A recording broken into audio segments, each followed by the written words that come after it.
صحیح مسلم کتاب الایمان حدیث نمبر 195۔ ابو معاویہ اور وکیع کے بجائے جریر نے اعمش سے ان کی اسی سند سے حدیث سنائی۔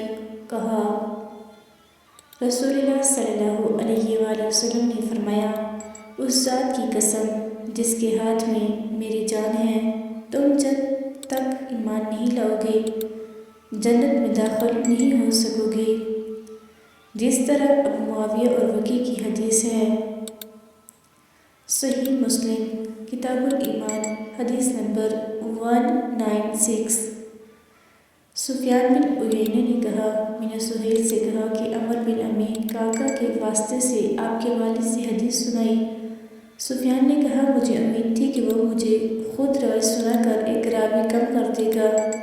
چنانچہ سہیل نے کہا، میں نے اسی سے ہی روایت سنی جس سے میرے والد نے سنی۔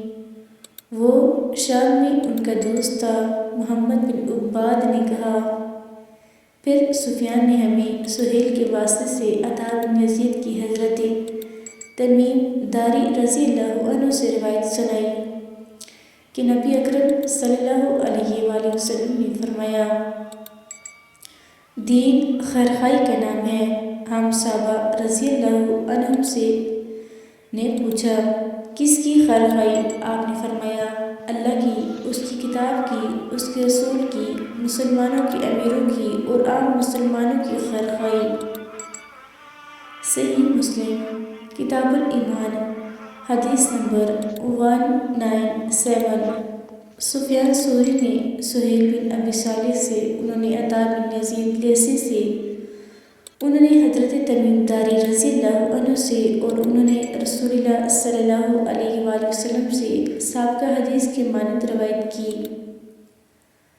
صحیح مسلم کتاب الایمان حدیث نمبر 198۔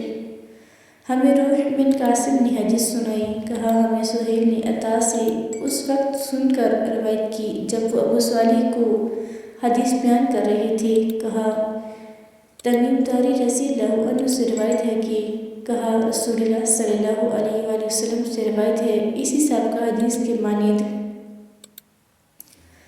صحیح مسلم کتاب الایمان حدیث نمبر 199۔ قیس بن ابی حازم نے حضرت جریر بن عبداللہ رضی اللہ عنہ سے روایت کی۔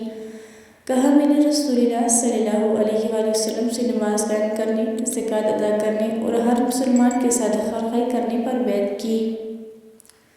صحیح مسلم کتاب الایمان حدیث نمبر 200۔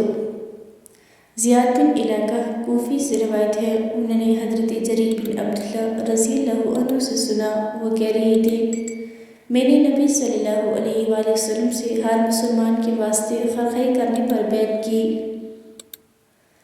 ہر مسلمان کے ساتھ خیرخواہی کرنے پر بیعت کی۔